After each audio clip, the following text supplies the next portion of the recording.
Conexão já está de volta e o programa continua discutindo quais são os desdobramentos das manifestações que estão ocorrendo em todo o país. Estão aqui no estúdio com a gente para discutir mais sobre esse assunto o professor Pedro Célio, que é da Faculdade de Ciências Sociais, o professor Luiz Signates, que é professor de comunicação da Facombi, e também o professor Flávio Sofiati, que é também da Faculdade de Ciências Sociais. Bom, há uma ideia do apartidarismo nessas manifestações, em certos momentos até certa violência contra partidos, contra manifestações de órgãos ligados a partidos também, mas, no entanto, há uma discussão muito grande, principalmente agora, em relação à direita e esquerda no país, a posições políticas. Como que vocês veem isso nessas manifestações? Bom, nós estamos saindo de um primeiro estágio da percepção sobre o significado desses movimentos para uma segunda fase, como você disse, né? Num primeiro momento, o que foi generalizado foi uma unanimidade, até uma espécie de politicamente correto, foi o reconhecimento de que as manifestações são legítimas, são positivas, necessárias para o país. Então esse reconhecimento até aí não se discute, né? E em segundo lugar, também, né, de que estas manifestações acontecendo no Brasil demonstram que o país é democrático. Quer dizer, tudo isso é um preâmbulo, tudo isso são as preliminares daquilo que interessa. Vamos discutir então o conteúdo, a essência das coisas. Essa essência está nos próprios movimentos, na qualidade das vozes que se colocam através das suas bandeiras, dos seus cartazes, né, das reivindicações que são colocadas. Para mim, eu já consigo enxergar alguns pontos e me parece que a imprensa tem também afunilado, de certa maneira, isso. A heterogeneidade dentro desses movimentos é algo assim total e dificilmente nós ainda podemos localizar algum ponto de hegemonia ou uma espécie de aglutinação ideológica que nos dê a marca do movimento. Para onde ele vai? Não, isso não está colocado. De certa maneira, isso é positivo e também preocupante, né? Positivo porque preserva a autonomia dos diferentes segmentos sociais se colocarem e tentar disputar o espaço na esfera pública para influenciar a seu modo. Para mim, o grande exemplo característico disso foi o tema da promotoria pública em relação à PEC 37. Criou-se uma ideia rapidamente em torno da reivindicação necessária à atuação livre do Ministério Público. E isso vingou, né? Isso, de certa maneira, vingou. Agora, preocupante porque todo movimento que não tem uma direção colocada do ponto de vista da sua finalidade política, quando eu digo finalidade, todos têm, né? Mas eu estou dizendo isso unificadora e articuladora diante dos negociadores. Quem vai negociar com quem? Para dizer, bom, as conquistas estão claras, são essas, os limites dessas conquistas estão colocados, então é possível já preparar o terreno, recolher a tropa e preparar o terreno para os próximos movimentos, né? Discutir a continuidade da estratégia e das ações. Então isso dificilmente será colocado. E quando o movimento político, por mais assim qualificado e aprovado moralmente que ele seja, né? Quando ele não tem rumo, a gente não sabe o momento de parar, de avaliar os ganhos e perdas, né, de alterar a estratégia. Então isso do ponto de vista político é complicado. Isso gera situações difíceis. Eu tenho dois exemplos que eu não sei se os colegas vão concordar e talvez provocando um pouco, né? No Chile, em 1971, aconteceu isso, né? As massas, grandes movimentos foram às ruas contra um governo progressista, um governo que depois, né, e isso abriu espaço para uma ditadura terrível, né, reacionária. No Brasil, nas vésperas de 1964, grandes massas foram às ruas, famílias, em nome de Deus, inclusive, foram às ruas, né, com um condimento moral, um condimento ideológico, baseado de legendas contra a corrupção e contra as instituições políticas. Interessante isso. Deu na ditadura de 64 no Brasil. Então, é necessário que esse elemento da negociação política seja colocado. E o elemento que nós temos aí são as nossas instituições tradicionais. Então, a regeneração dessas instituições, para mim, está na ordem do dia como um produto principal dessas manifestações. Os partidos, o parlamento, a credibilidade do Estado, as políticas públicas, né, e o modo de gastar o dinheiro do povo, tudo isso é o que está sendo cobrado e exigido. E talvez seja esse um mote unificador dessa diversidade de bandeiras. Eu identifico uma coisa interessante, aproveitando inclusive o mote que o professor Pedro Célio coloca. De fato, o movimento começa com uma pauta difusa, não há uma reivindicação específica, nem há uma liderança unificada. Isso complica muito para o Estado e as instituições reagirem, porque o Estado é focado, ele tem os seus princípios. Então, ele quer que a sociedade se manifeste da forma como ele consiga atender, a fim de que o processo se dê corretamente. O problema é que é justamente essa relação que é problemática, é que tem sido talvez a geratriz principal dessa movimentação toda, a insatisfação com a lógica específica do Estado. Eu observei que na semana passada houve um ponto que foi característico disso. A presidenta Dilma vai à televisão e especifica ela própria quais seriam os pontos que o Estado adota como reação. E nesse momento ela não apenas introduz a reação do Estado, posiciona a reação do Estado nesse movimento, como ela tenta pautar aquilo que não estava em pauta. Então ela trabalha a questão do transporte, trabalha a questão da saúde e a da educação, aquela coisa da verba do petróleo. E ao final fala da reforma política e das pretensões, do compromisso que ela tem com a reforma política. Com isso, ela realiza isso que o professor Pedro Célio faz.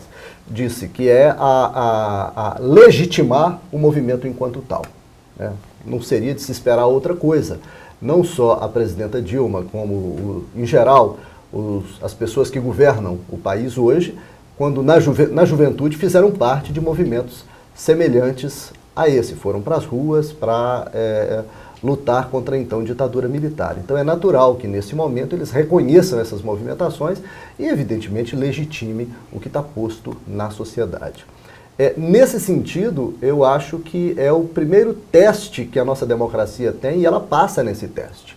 Quer dizer, ao invés de fazer um enfrentamento brutal dessa movimentação, ao invés de caracterizar como desordem generalizada, ela legitima o movimento. É legítimo que se vá às ruas e o Estado aceita. E há uma expressão específica, eu estou escutando a voz das ruas. Essa ideia de voz das ruas foi trazida também por ela. Só que ela tenta pautar. Né? E de fato, o atendimento que se tem que ser feito, o Estado tem que reagir, alguma coisa tem que mudar, porque uma movimentação de rua ela não é para sempre. Como disse corretamente o professor Pedro Célio, ela é episódica, ela tem que começar e tem que terminar. Do contrário, quer dizer, você não governa o país com movimentação, as ruas não governam. As ruas efetivam, elas posicionam na esfera pública aquilo que é o sentimento da população, em termos de se aproximando de uma expressão mais extrema. Agora, o Estado pautar isso é uma tentativa que ele vai fazer correntemente. O que é que nós estamos vendo agora? E a gente viu isso na PEC 37. Os partidos e as instituições vão tentar agora surfar na onda desses movimentos. Já que a agenda é difusa, deixa eu colocar a minha reivindicação, deixa eu aproveitar para colocar a minha temática. E deu certo, e parece que isso está dando certo. O Congresso Nacional reagiu imediatamente, rejeitou a PEC 37, vários dos parlamentares que eram a favor votaram contra, de Goiás somente um que manteve uma posição de certa forma coerente com aquilo que ele já tinha negociado. As negociações anteriores da PEC 37 todas foram abaixo, passou a prevalecer o ponto de vista específico daquele movimento. E assim, o que as instituições estão fazendo agora, inclusive o próprio Estado, é surfar na onda desses movimentos e ver até onde isso dá. A mim me parece que essa movimentação não é de curto prazo. Ela deve se estender até o ano que vem por conta de 2 episódios específicos, um de natureza política, que são as eleições do ano que vem, que evidentemente vão trabalhar a expressão, tentar expressar esse movimento, e o segundo, a Copa do Mundo, que é uma das temáticas que tem sido alvo desses protestos. Não tanto por causa do futebol ou por causa do significado do futebol, mas por causa da atenção que se espera que o mundo dê a esse evento, e isso faz com que o movimento veja nisso uma oportunidade de aparecer a sua vontade para o país inteiro e ganhar com isso força simbólica para as estratégias que pretende.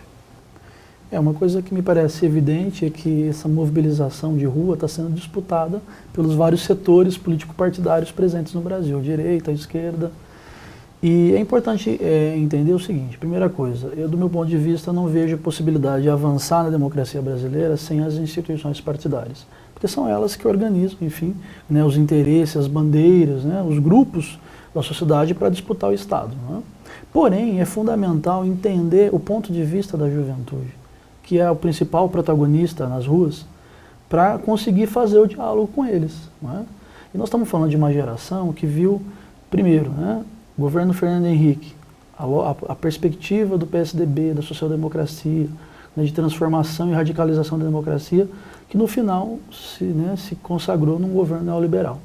Em seguida, nós vimos 10 anos, né, do governo petista, né, que tinha a perspectiva de fazer a ascensão social, a transformação da realidade, e manteve a lógica neoliberal numa perspectiva social-liberal.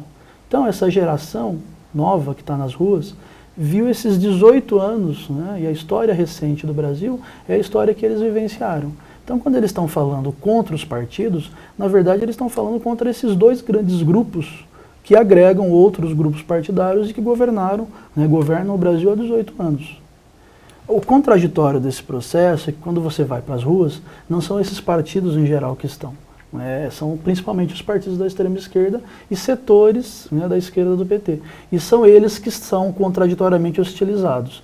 Então, o fundamental é entender esse ponto de vista para dialogar com essa juventude.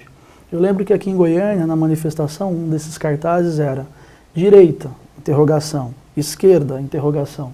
E embaixo, né, a frase, eu quero ir para frente. Mas, na verdade, não se tem ainda um rumo. E a gente não pode exigir da juventude sozinha que ela pense um rumo. E foi muito interessante porque na manifestação da quinta-feira, aquela principal... 17 de junho. Pois é, de 17 de junho, você teve várias direções da passeata. A hora que chegou ali na Praça Cívica, foram para várias direções. Eu segui em direção à Praça Universitária. Chegando na Praça Universitária, os jovens começaram a gritar: vamos para 85, vamos para 85. Então é um pouco expressão dessa falta de rumo, né? Porque foram para várias direções, chegamos lá, o que vamos fazer? Né? Então, para mim foi enigmático. Né? Fábio, você me permite? Claro. Muito bom você ter levantado isso, eu concordo em gênero, número e grau quanto ao caráter, o enfoque partidário que você menciona aí, né? Agora, a construção simbólica desse movimento pode ser visto também naquilo que para mim se tornou a imagem mais consagrada dessas manifestações, que foi a máscara do Mistérios. Né? Então veja bem que do ponto de vista da formação cultural também, está ali o que essa juventude vê. Esse sentimento de frustração, de rejeição aos partidos, é compartilhado também com uma espécie de revanche ou de vingança. O V de Vingança. Então, o V de Vingança é o filme que fez a cabeça dessa moçada, junto com alguns kung fu, com algumas coisas do lixo cultural que chega por aqui. E nós, né, quando eu digo nós estamos dizendo nós, as elites intelectuais, os adultos, as pessoas que podem compartilhar a responsabilidade de dialogar com isso, nós temos que ter isso em mente. Claro, nós temos que alterar as nossas pautas culturais, os nossos currículos escolares, os nossos partidos políticos, os costumes dos nossos governantes, porque nesse período todo que você demarcou aí também, são os grandes escândalos de corrupção. Claro. A matéria mais pisada e repisada nas manchetes de imprensa. E até a maneira de estar na sociedade, de se organizar. Né? Os jovens hoje não topam muito aquelas reuniões do Partido Comunista, né, de 12 horas, sentados debatendo. É outra maneira de ser, outra maneira de pensar a política, é outra maneira de colocar a agenda política, né? É muito mais lúdica, então você vai para os eventos, é colorido, são os cartazes, porém é fragmentado e não tem de fato um rumo, né? uma bandeira que unifique, a não ser essa interpretação que eu faço da crise das instituições. E pensando bem, é de fato uma revanche por estarem desassistidos. Né? As juventudes em geral estão desassistidas hoje, né? E querem participar. Né? Eu costumo dizer o seguinte: para integrar os jovens na sociedade, é fundamental que a gente partilhe o poder com eles. Né? E eles querem partilhar esse poder do ponto de vista mais direto, a partir da democracia participativa. Assim, só para concluir isso, eu acho que ambos têm razão num sentido específico. O Estado, os governantes estão diante de um nó górdio, quer dizer, desatar esse nó é extremamente difícil. Eu não vejo nesses movimentos uma contestação da própria democracia, um medo de que o sistema democrático não funcione. É interessante observar, a experiência brasileira é uma experiência de que a democracia teve sucesso. Talvez diferente do Chile, né, que lá a ditadura ainda tem uma cultura no Chile de que a ditadura organizou a economia. No Brasil, não, a ditadura desorganizou a economia e a economia foi reorganizada na democracia. Então nós temos uma visão que é positiva do processo democrático, e é dentro do processo democrático que esses movimentos acontecem. Eu não vejo, pelo menos não a curto prazo, nenhuma possibilidade de alguma intenção golpista surfar nesse movimento. De maneira nenhuma eu vejo uma intencionalidade autoritária dentro desse movimento, embora a gente não possa dizer para onde ele vai caminhar. Mas a mim me parece que não é a democracia, nem é um governo específico que está sendo contestado. Agora, ou seja, nós temos que resolver o problema no processo democrático. E caso esse problema consiga ser solucionado dentro da democracia, a democracia se reforça mais ainda. Por isso que eu acho que movimentações como essa testam o vigor da democracia. A democracia brasileira está claramente passando por um teste e precisa passar por ele para se reafirmar. Agora, não é contra a democracia, mas é contra as instituições que hoje representam a democracia brasileira. É como se a sociedade estivesse expressando a percepção de que o país melhorou, de que o país mudou do ponto de vista econômico, houve uma distribuição de renda, a democracia se afirmou, mas a política que está aí é a política velha. Essa política nós não queremos, essa política não é digna de nós. O Estado ainda não funciona o suficiente para nós. Quer dizer, o país enriquece, mas o Estado não dá conta ainda do problema social, do problema do transporte, do problema da saúde, do problema da educação. Nós não temos ainda um Estado eficaz. Certo. Ou seja, é um nó górdio. Como resolver esse problema? A pergunta que às vezes eu faço e que talvez vá para o próximo bloco, seria interessante a gente perguntar se a reforma política pretendida hoje pela presidenta Dilma e hoje já bem mais fácil de tramitar no Congresso Nacional, seja por referendo, seja por plebiscito, como forma de legitimação social dessa reforma política, ela resolve o problema? Ela vai dar conta de produzir uma nova expectativa de satisfação que arrefeça esses movimentos, as pessoas possam voltar para casa, não precisem ir às ruas mais, na expectativa de que o país mudou, de que o país melhorou? Porque é preciso que alguma coisa aconteça. Então, e é exatamente sobre isso que a gente vai falar no próximo bloco, o último bloco de debate, falando sobre as manifestações que estão acontecendo em todo o país. Não sai daí, a Conexões volta em instantes.